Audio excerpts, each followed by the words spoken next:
today you join me with the 2008 Volkswagen Phaeton, so stay tuned for this video. So the ex-CEO of Volkswagen, Ferdinand Piëch, his swan song was the Volkswagen Phaeton and the Bugatti Veyron. So the Phaeton actually gets its name from Greek mythology, and it's the son of the god of sun Helios. And his chariot was supposed to be on fire, and that's where the name Phaeton is derived from.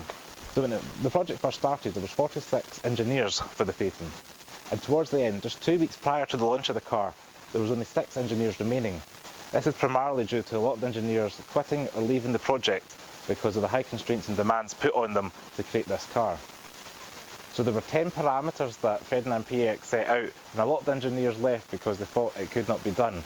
Some of the parameters include having the aircon blowing at 22 degrees inside, while it's 50 degrees outside, travelling at 186 miles per hour. These tough constraints that were set out in the design brief is why a lot of them left, and you've got a car which is very well engineered, and it's one of the most rigid cars on sale to this day. So at its launch, the Volkswagen Phaeton was announced as the Volkswagen's premier class vehicle. However, it does compete with things such as the Audi A8 within the Volkswagen Group, as well as rivals such as the Mercedes-Benz S-Class and BMW 7 Series. And without saying the B word too much, Bentley. The car derived its platform from the Bentley, so some of the parts inside are very Bentley-esque, including the gauge cluster and the rear hinges in the boot. So the design of the car, exterior-wise, is very conservative to something like a Bentley, which is a bit more brash and luxurious. The Phaeton behind me kind of looks like an upgraded version of a Passat. It's very long, very big, and quite handsome in its looks. So the Volkswagen Phaeton uses a lot of Volkswagen Group parts. It rides on the D1 platform, which is used for the Continental and the Flying Spur, and the gearbox is used also in the Audi A8. This particular car is riding on 19-inch alloy wheels, which I think fill the wheel well pretty well. So to get into the boot of the Phaeton, there's a couple of ways to get in there. Touch the button on the key fob, or if you touch the badge,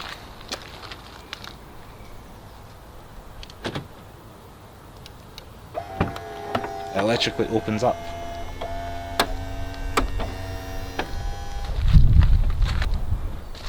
So the Phaeton has 500 litres of boot space, and as you can see it's very deep, squared off, easy to accommodate a lot of luggage, and these hinges have got something to get a moment of desire. The amount of engineering that went into these with the gas strut and the 2 hinges itself. Like all big saloon cars, it wouldn't be a final touch without being luxurious without an automatic tailgate close.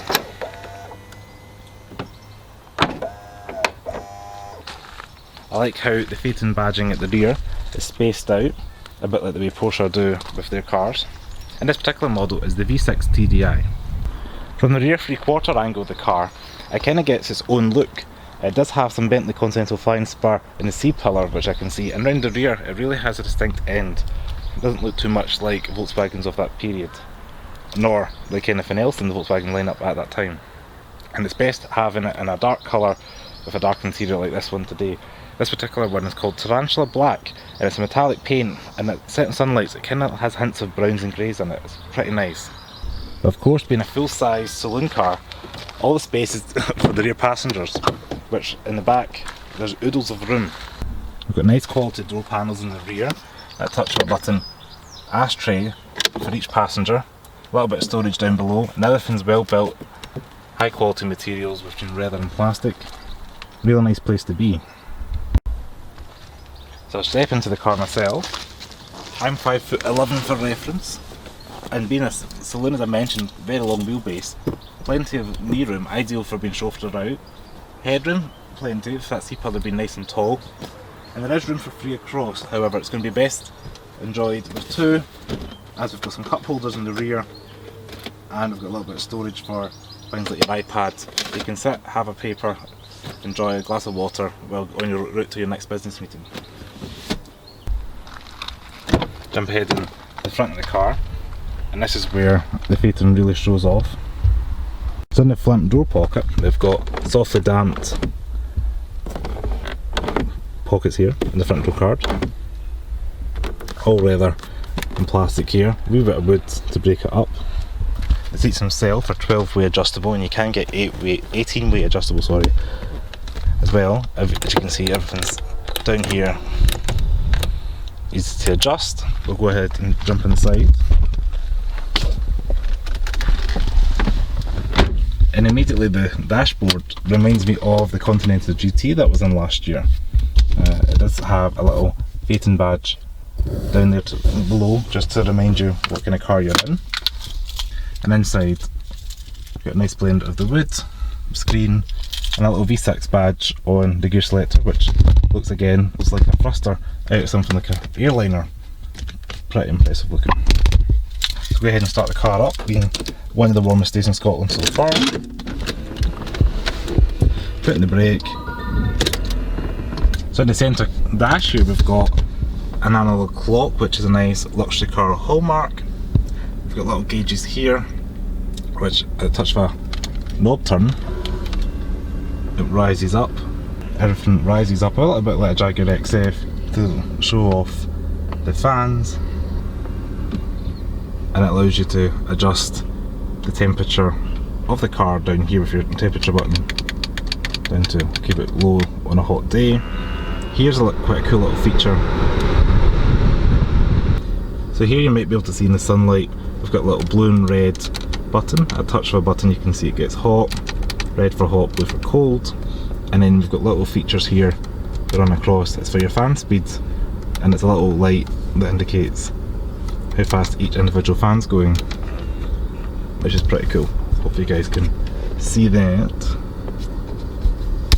right about there. Down here we've got a little infotainment screen. It looks like touchscreen, but it's actually for these big massive buttons at the side. A little bit of like a Bentley-esque one. If you watched the Bentley Continental video last year, pretty similar. You've got things like your sat nav is in here. It's a little bit outdated by 2021 standards, but a nice touch. If you remember, this car came out in 2003, early 2004. And then all your buttons are controlled, like your TV, radio down here. Nice big easy buttons to get into. You've even got a dark button here, a bit like a Saab. Touch of a button turns everything off when you're driving so you're not getting any glare. Put it back to AC. And then down below you've got things for your CD and your TV, all your controls, AM, FM radio. And we've got more ashtrays here, so there's actually one for every passenger in the Phaeton. As I mentioned, we've got the automatic gearbox. It denotes what car it is. So we've got the V6 here, all the way down for drive. You can go into sports mode if you wish.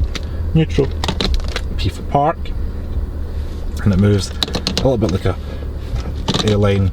You can pretend you're in an aircraft, getting ready for takeoff. Nice and large and easy to use. This particular car does have heated seats. You can get cooled seats in other variants. Air suspension, which very Bentley-esque as well for egress and all that. So if you wanted to raise the car up, you can at a touch of a button, and the car will rise up. If everything's up a gravel road, I think about above 20 miles per hour, it goes back down. But it's handy if you're going for speed bumps or up a farm track, something like that. And these little cool looking things are actually the cup holders. So at a touch of a button, they rise up, and you can see this kind of walnut wood. Looks like a mini helipad for a mini helicopter, but you sit and put your drink or something like that down, and it clips down, and all of a sudden you've got a cup holder. That's quite a nice, neat touch. The gauge cluster itself is very easy to read, and as I mentioned before, harshing the Bentley thing too forward. If you're looking for a Bentley on a budget, could be the car for you. We've got a little screen in here for your infotainment, so you can cycle through things that are maybe useful for the car. 8 miles to a gallon, volume on the radio, and all that. This wee button here on the right hand side. Fuel consumption 25.8 to a gallon, navigation for your sat nav, telephone back to your radio. Give the car a little rev. Revs quite freely, as you can hear. Not too bad for a V6 diesel. Temperature gauge, another oil temperature gauge for the engine, fuel gauge, and even battery in the right, because this car's got 3 batteries and the owner actually recently had to replace the big battery in the back. Instrument cluster, brightness on the right here, fog lights, normal lights auto, got a parking brake which is pretty cool, a bit like my Lexus SE. Foot down and you can release it, touch of a button. All your controls here, fuel filler cap release, boot release, bonnet release down here, And then you've got your 4 bundle switches there. And it wouldn't be a Cars of Glasgow video without push of a button. Nice, huge Lines with the Fuzzy Stuff and softly damped glove box. Goes all the way back, and you can put your CDs and things in your navigation discs in there. Got a nice big armrest in the middle here. Things for your naughty's Nokia mobile phone. Little throwback feature. Kind of like a vinyl, but it's the only part of the car I would say is a bit less of a quality than the rest of the car, because you've got nice leather seats, as I mentioned, nice big luxurious thrones. Up here we've got a little bit of storage for your sunglasses and your light switches. Very naughty, very typical, and just nice and easy to use. And the head lining is very plush, soft and squidgy, a nice easy to use vanity mirror. And all this is even squidgy and soft all the way down the A-pillar.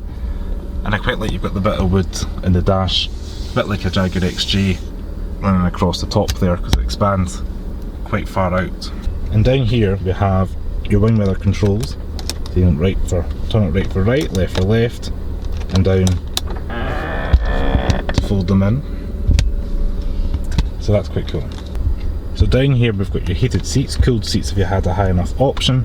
You can change your shock absorber to sport to comfort. Let's leave it in the middle for everyday driving for a road test. Traction control off, ride height, you can turn it high if you're going off a slight off-road dirt track or going over a speed bump. I think over 20 miles per hour it goes back down. Just leave that off. So the steering wheel is multifunctional, and it's nice for a car of this period. It does kind of again have that Bentley-esque look. Relatively nice leather quality material. It is stitched and it's held up over the last 66,000 miles. It is multifunction. Got your cruise control on the left, on the right hand side you've got things like your radio you can control. This afternoon, on the way I got some chocolate. And the radio in here, the media system does sound good. I just want to say thanks very much for watching my video on the Volkswagen Phaeton. If you like this video, give me a thumbs up, subscribe to the channel below, comment below if you've got any questions or thoughts on the Phaeton, and I'll see you again. Ciao!